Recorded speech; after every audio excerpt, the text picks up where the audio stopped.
carraan hakin naamee yeroo akka dubbalee gabbuu barbaada. Qabeera shabakaa natti. Dubbadhu yaana waan itti lafa jirri irratti waan itti lafa jirri irratti waa tokko ragaa malee dubbachuun ni ulfaatte waan ta'eef kuni gandummaa barbaadu dubbii barbaadu ta'a ulfaadha galatooma yaada carraa walii kennaatti haasa'an hin bu'a. Assalamu alaikum warahmatullahi wabarakatuh. Waalaikum salam warahmatullahi wabarakatuh. Gurbaa shabakaan qabeera carraan kiyya natti fakkaata. Wanni raasaa jirru yookaan wanni inni raasaa jiru marti keessan namni 355 kun as jala turtanii beeytanii waa'ee seenaa jallateeti. Seenaa ka jallisaa jiru Oromumatu seenaa Oromoo jallisaa jira. Kuni beekamaadha. Meeshaa eenyu seenaa immoo namni tokko jallisuuf yaala malee seenaan jallachuu hin danda'u. Seenaan maaliif hin jallanne yoo jenne dhiigaa fi lafeedhaan barraa. Kanaaf namni balleessuudhaaf yaalii godha malee namni seenaa nama tokko balleessuu danda'u jiru. Kan Wallaggaa ta'e, kan Harargee ta'e, kan Shawaa Arsii Baalee kan kamiitii balleessuu hin danda'u. Haa ta'u akkuma gantuun mana maraa jirtu goonni mana marallee numa jira. Haa taatu goonni hojii isaatiin akka itti amanutti wal caala. Goonni hojii isaatiin wal caala. Kanaaf rabbiin tokko nu haa godhu. Ummata keenya rabbi tokko haa godhu. Warra seenaa namaa hatu barbaadullee argitee rabbi haa qajeelchu. Oromoo wanni kaleessallee tokko gochuu dhabee isa kana sagalee kiyya yoo dhagaama taati.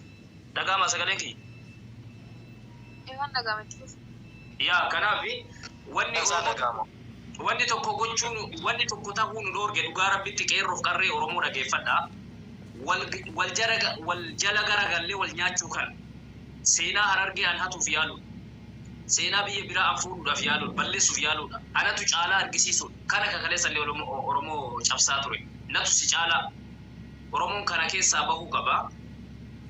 Wanni amma deemaa jiru xiqqoo waan miira namaatiif dhiquudha. Dhugaa rabbitti yooma argitee har'allee ka qabsaa'u baatu taate kutaan kamiyyuu warri qabsaa'e sun nuuf qabsaa'e. Kakaleessa darbellee Oromoo maraaf qabsaa'e malee ganda tokkoofi miti. Gooton Oromoo warri kaleessa lubbuun darbe aarsaa ta'e kan dadhabee qabsoo kana keessatti ijibbaatee uf dadhabee manguddoomee galee sirrirratti du'ellee Oromoof jecha malee ganda isaatiif miti kutaa isaatiif miti akkasitti beekuun gaarii. Warri immoo seenaa namaa hanna jedhee deddeebi'u kaleessas hin milkoofne har'allee hin milkaayu. Namni immoo Oromoo biratti kan beekamu seenaa keetiin malee seenaa namaa uffachuu ni miti. Seenaa keetiin beekamta. Akkuma obboleeyyan keenya sirraa dubbachaa turan. Haacaaluu Hundeessaa waan hojjete Daadhii Galaan akkas. Abdul Jabbaar Hussein kaleessa du'e akkas. Seenaa isaatiin malee namni waan namaatiin beekamaa jiru. Kanaaf warri kaleessa qabsaallee akkas. Kanarra qabsaa jirullee akkas. Warri immoo seenaa hatu deemu osoo dhaabbatee natti tolan. Walirratti duuluu kanaafi wal caccabsuu kanatu kaleessallee diina jalatti Oromoo hambisaa ture. Waa'ee qawwee maal ka jedhullee qawween hidhatamee bosona seenanii maal akka bu'aa buusaa jiruu fi bu'aa caalaa akka inni Oromoo irratti kasaaraa fidaa jiru walumaan argaa jirra jechuudha. Maqaa qawwee saniitiin Oromoon akka miidhamaa jirtu hin beekne. Faayidaa inni Oromoo buuserra kasaaraa inni Oromoo irraan gahaa jirutu jira. An akka kiyyatti akkasitti hubadha dhiifama. Akka nama tokkotti kan namni walirra waa hubata. Faayidaa inni Oromoo buusaa jirurra kasaaraa inni miidhaa inni Oromoo irraan gahaa jirutu natti mul'ata. Maqaa qawwee saniitiin Oromoon halkan giddirfamaa oolti, guyyaa giddirfamaa oolti. Kanaaf dhugaa dubbachuudhaaf ani baay'ee garaana nyaata. Seenaa namaa xiqqoo harka kanallaa tokkoon osoo harka walirraa gabaabsee Oromoon natti tolan osoo wal kabajee Oromummaa isaatiin. Kanumaan jedha warri birallee carraa walii kennuun gaariidha. Dubbadha gara boodaatti deebina. Galatoomii abbaa Sanbatee. Taraanti yamma. Carraanki. Keet. Ede seenaa. Abbaa Sanbatee natti dura dhufe calliseetu mana dubbate. Jechuun sila anis dalagaa ol siruu diimaa naa hubattee xiqqoo dubbadde sirraa ba'a. Karaa subsiif seenaa. Lama dubbatu lama. Hoo baay'ee taatee illee dubbishina seenuu fi. Dubbadoti leencoo. Leenca moo leencoodha maqaan leenca. Galatoomii obboleessa kiyya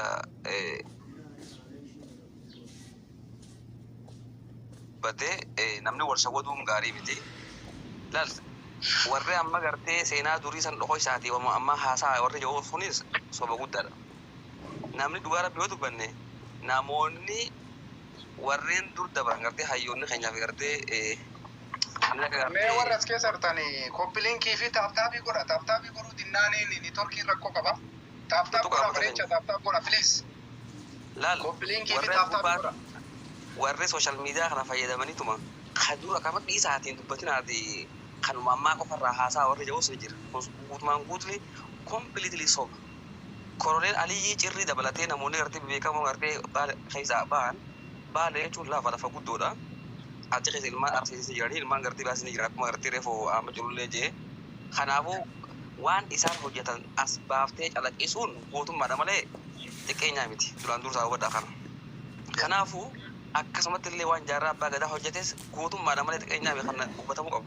Seenaa dursan amma jira yoo jenne warri amma keessaafuu waan dursan dhokoo isaati waan amma haasaa jiru kun cuftinuu doongaa guddaadha jedhan waan nonni dur hojjetame hundi barreeffamee jira cima waan gartee fakkeenya namaa ta'u waan gaggaariidha waan gartee bu'aa qabu waan gartee Oromoo mataa ol qabee ture waan ta'e jecha isaa san uummata islaamaati ittiin boonu qaban amantii rabbii siqanne kanaafuu gootummaan isaanii hangan qabu addunyaa guutuu isaan beekaa seenaa isaan beekaa googilii isaan beekaa kanaafuu kun beekamuu qaba kanaafuu seenaan isaanii barraa'ee bifa sirrii ta'e gartee kaa'amee namoonni amma jirulleen hoggaa ajandaa haasaan ajandaa dhimma amma waan amma jiru haasawu qaban malee isaan gartee dur akkas amma isin dalagaan jirtan rafaa jirtan maarree waan ijaamu kun hin jiru soba kun jechuu kee kanaafuu yeroo ammaa tana keessattis Oromoo hundi qabsaa jirti qabsaa jirti Oromoo hundi waboo jabeessuudhaaf gahee baachaa jirti hundi nu baachaa jira afaan hin dubbanne malee ilmaan Baalee haa ta'u ilmaan Harargee haa ta'u ilmaan Shawaa ta'u abbaan fedhe godhu jira.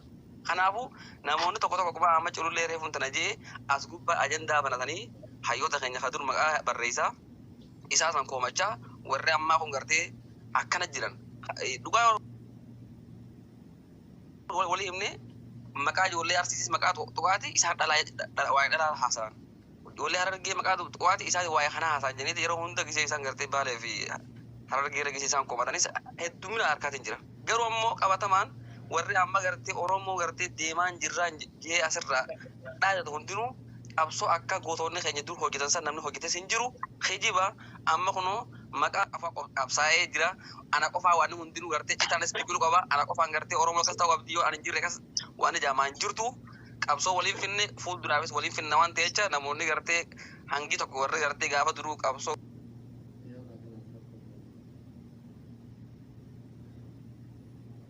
gartee ilmaan Baalee hojjetanii gartee dur sosaa to'atan warri ifiifuu Shawaa Tuulamarraa gara Baalee fi Arsiitti baqatanii gartee uummanni kun isaan cinaa dhaabbatee isaan gartee waan godhaa ture kun arrachi ba'anii akka gabaan gartee qabsoo warri Wallaggaa qoftiin fidee fakkeessanii asirratti Jalmaroo qofaan dhiyaadheessuun kun sirrii miti dhugaa waliin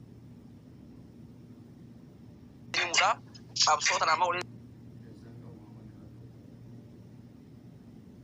Doktor Seenaa dubbadhu mee?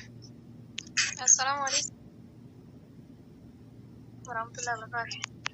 Waalaikum assalam warahmatullahi wabarakatuh. Waalaikumsalam warahmatullahi wabarakatuh. Hundi keessanuu galatoomaa sa'aatii dheeraan si jala turee dhaggeeffataan ture waan haasaa turte amma Minuutii godhadhu jabaa sabaa minuutii irra kaa'adhu yaa.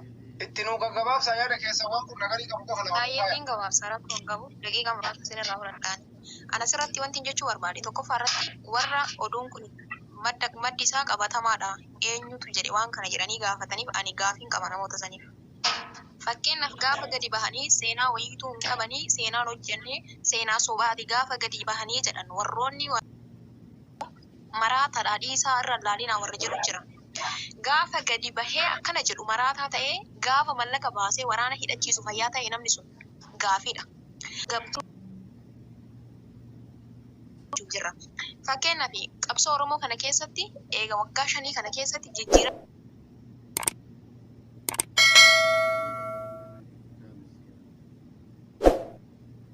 manca'e malee yoo baqannee galaanaa fi iddoonii keessatti qurxummiin iddoon irraa uummanni keenya qurxummiin nyaateen alatti bu'aan nu buufanne takka qabsoon hin lolle yoo kajiran taate Waalaikum assalam. kajal warra jedhu kana yoo nu keessa hin jiru kajiran taate gabbahanii sarara takka yoo ta'e nu keessa hin jiru jedhanii balaaleffachuu. Kanaa miti ta'e taanaan ammallee na dhaggeeffadha. Warra jala deemtanii shaneen hattuudha, shaneen gantuudha, shaneen akkas